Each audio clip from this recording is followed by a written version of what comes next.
પંચમહાલના ગોધરા વડોદરા હાઈવે પર જાનૈયાઓને સ્ટન્ટ કરવા ભારે પડ્યા। વીડિયો વાયરલ થતા પોલીસે આરોપીઓને ઝડપ્યા। 4 આરોપીની પોલીસે અટકાયત કરી। કુલ 11 આરોપીઓ વિરુદ્ધ ગુનો નોંધાયો છે અને આઈસર ટેમ્પો કાર સહિત 4 વાહનો જપ્ત કરવામાં આવ્યા છે।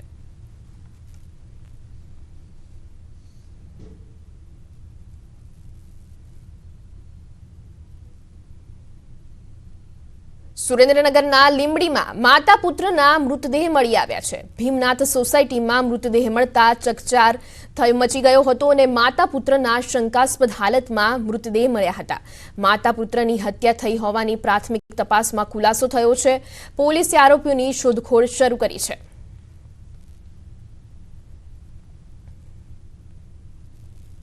લીંબડીમાં માતા પુત્રના મૃતદેહ મળ્યા હતા અને ભીમનાથ સોસાયટીમાં મૃતદેહ મળતા ચકચાર મચી જવા પામ્યો હતો। માતા પુત્રના શંકાસ્પદ હાલતમાં મૃતદેહ મળી આવ્યા હતા। લીંબડીમાં માતા પુત્રના મૃતદેહ મળ્યા અને શંકાસ્પદ હાલતમાં મૃતદેહ મળી આવતા ચકચાર મચ્યો હતો।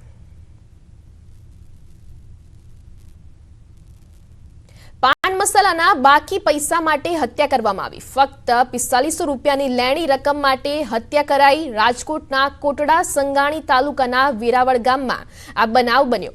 20 વર્ષીય જયદીપ મકવાણા નામના યુવકની પાન મસાલાના લેણા નીકળતા 4500 રૂપિયા મામલે બોલાચાલી થઈ હતી ને જે બાદ તેને છરીના ઘા ઝીકી ઢોરમાર મારવામાં આવ્યો હતો। બનાવ બાદ જયદીપને રાજકોટની હોસ્પિટલ ખસેડાયો હતો જ્યાં તેનું સારવારમાં મોત થયું હતું। બનાવ બાદ મૃતકના પિતા ભરત મકવાણાએ યશ સોનાગરા, ચિરાગ સોનાગરા તેમજ એક અજાણ્યા વ્યક્તિ વિરુદ્ધ ફરિયાદ નોંધાવી હતી।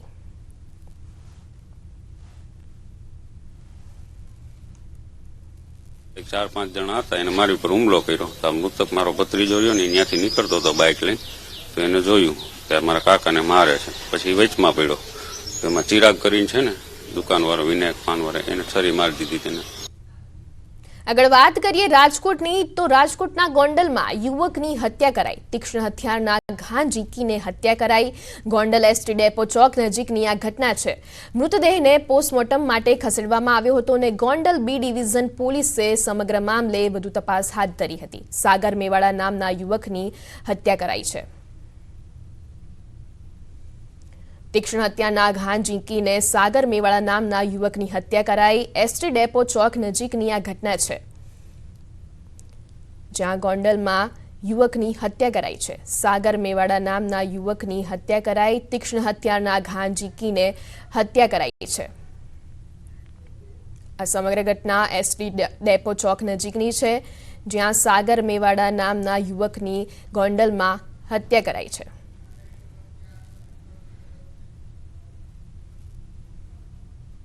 અમદાવાદમાં હવે એએમટીએસ ડીઝલ બસો દૂર થશે। શહેરમાં ઈ બસ, સીએનજી બસ દોડશે।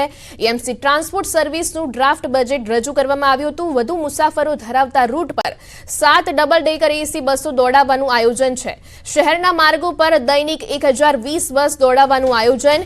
1020 પૈકી 895 બસ ખાનગી ઓપરેટરની, અન્ય બસ એએમટીએસ માલિકીની। મેમનગર, અખબારનગર અને આરટીઓ ખાતે મલ્ટી મોડેલ ટ્રાન્સપોર્ટ હબ બનાવવાનું આયોજન। એમપી એમએલએના ગ્રાન્ટમાંથી શહેરમાં નવા 300 બસ શેલ્ટર બનાવવાનું આયોજન છે અને વર્ષ 2024-25 માટે ટ્રાન્સપોર્ટ મેનેજરે રજૂ કર્યું ₹641.50 કરોડનું ડ્રાફ્ટ બજેટ। ગત વર્ષે ₹567 કરોડનું ડ્રાફ્ટ બજેટ રજૂ કરાયું હતું।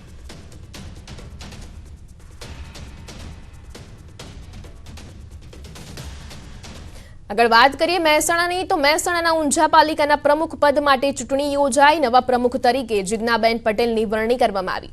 જિજ્ઞાબેન પટેલ વોર્ડ નંબર 3ના કોર્પોરેટર છે અને પ્રાંત અધિકારી મહેસાણાના પ્રમુખ સ્થાને યોજાઈ હતી ચૂંટણી। તાજેતરમાં દીક્ષિતભાઈ પટેલે પ્રમુખ પદેથી રાજીનામું આપતા ચૂંટણી યોજાઈ।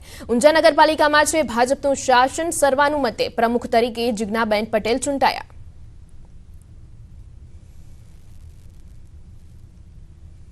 ભરૂચની અંકલેશ્વર પાલિકાના પ્રમુખ વોર્ડમાં જ લાલિયાવાડી વોર્ડ નંબર 4ની નવીન નગરીમાં 2 મહિનાથી ઉભરાતી ગટરથી લોકો ત્રાહિમામ પોકારી ઉઠ્યા છે। 2 મહિનાથી પરેશાન રહીશોએ મચાવ્યો હતો હોબાળો અને વારંવાર પાલિકામાં રજૂઆત છતાં પરિણામ શૂન્ય છે. ગટરમાં પાણીમાંથી સ્થાનિકો પસાર થવા મજબૂર બન્યા છે. કેટલાક રહીશોના ઘર આંગણેથી જ દૂષિત પાણી પસાર થતું નજરે પડ્યું અને રોગચાળાના ભયના હેઠળ જીવવા લોકો મજબૂર બન્યા છે. પાલિકાના પ્રમુખના વોર્ડના સભ્યો છે. અમને એટલી તકલીફ પડે છે. આ બધું સંડાસવાળું પાણી અમારા ઘરોના આંગણામાં રહીને જાય છે. નગરપાલિકામાં બધાને રજૂઆત કરે, કોઈ આવીને જોતું નહીં. આ 2 મહિનાથી એ લોકો નવી લાઈન લાયખી, અમે 2 મહિનાથી આપદા કર્યા કરતા નવી લાઈન તમે લાયખી શું કરવા જોઈન નહીં કરવાના હોય તો કેટલી ફેરી રજૂઆત કરી, 2 મહિનાથી દોડ્યા કરે, કાલે આવું કોઈ આવતું નહીં. રાજ્યવાસીઓને કાતિલ ઠંડીથી મળશે રાહત. હવામાન વિભાગે આગાહી કરી છે અને વેસ્ટર્ન ડિસ્ટર્બન્સ સક્રિય થતા તાપમાન ઉંચકાશે. 24 કલાક બાદ તાપમાન 2 ડિગ્રી જેટલું વધશે. 13.4 ડિગ્રી તાપમાન સાથે ગાંધીનગર સૌથી ઠંડુ શહેર. અમદાવાદમાં તાપમાન 14.7 ડિગ્રી નોંધાયું. પવનની દિશા ઉત્તરથી ઉત્તર પશ્ચિમની રહેશે. अहमदाबाद की अगर बात करें तो 14.7 डिग्री सेल्सियस तापमान रिकॉर्ड किया गया है. गांधीनगर में 13.4 डिग्री सेल्सियस तापमान रिकॉर्ड किया गया है, जो कि सबसे न्यूनतम तापमान रहा है गुजरात में. साथ ही अगर हम बात करें कोस्ट की, तो उत्तरी कोस्ट में जो है, गुजरात कोस्ट में हवाएं जो है उत्तर पश्चिम तथा उत्तर से चलेंगी. और साउथ गुजरात में अगर हम दक्षिणी कोस्ट की बात करें तो वहाँ पे हवाएं जो है उत्तर तथा उत्तर पूर्व से जो है चलेंगी और उनकी विंड स्पीड जो है 10 से 15 नॉट्स के बीच दोनों जगह में. ગાંધીનગરમાં શહીદોને શ્રદ્ધાંજલિ અર્પણ કરાઈ. આજે શહીદ દિવસ હોવાથી મૌન પાળવામાં આવ્યું. રાજ્યભરમાં 2 મિનિટનું મૌન પાળીને શહીદોને શ્રદ્ધાંજલિ આપવામાં આવી. સચિવાલયમાં કર્મચારીઓએ શહીદોને શ્રદ્ધાંજલિ આપી.